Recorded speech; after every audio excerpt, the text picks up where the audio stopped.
हाय, नमस्कार।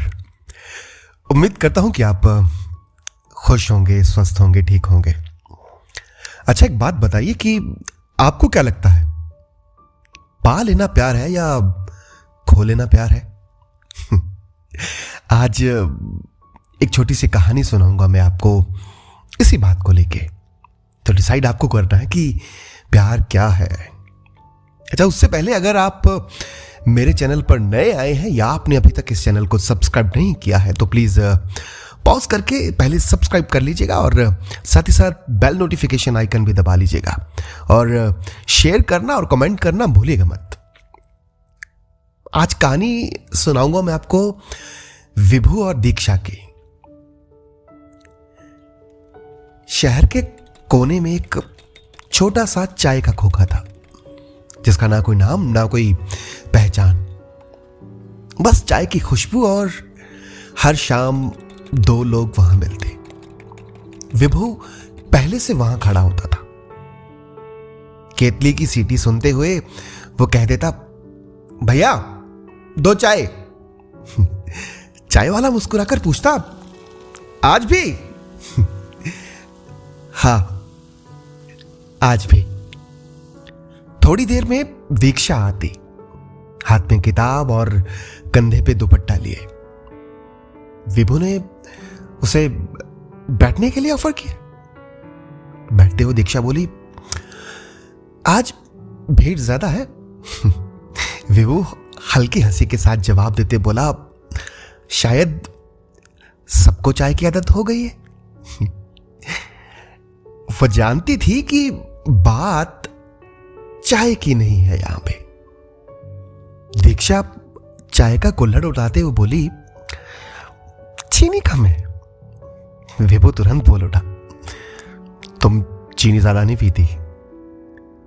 दीक्षा उसकी तरफ देखते हुए बोली, तुम्हें सब याद रहता है। विभू थोड़ी देर चुप रहा और फिर कहता, जो जरूरी होता है वो भूलता नहीं।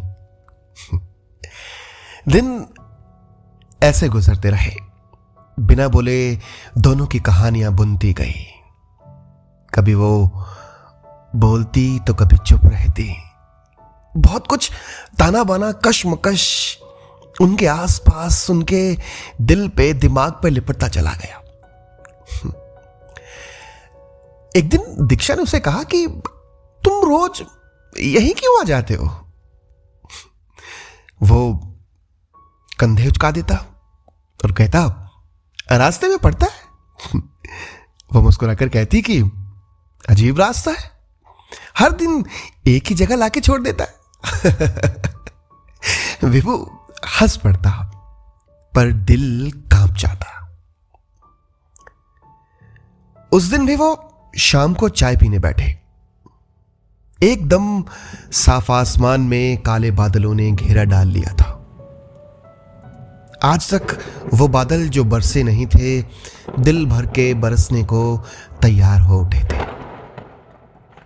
धीरे धीरे खोखे की टीन की छत पर बारिश की बूंदें गिरने लगी। चाय के कुल्हड़ के नीचे अनेकों बातें दबी पड़ी थी जो बाहर कब आएंगी कुछ पता नहीं। विभू अचानक बोल उठा, अगर कभी मैं ना आया तो? दीक्षा मुस्कुराई और बोली, तो चाय ठंडी हो जाएगी। विभू उसकी तरफ देखता रह गया। तुम जानती हो?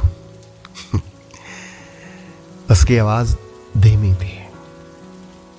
दीक्षा ने किताब बंद करते हुए धीरे से कहा, हाँ, कुछ ख्वाब अधूरे ही रहने चाहिए।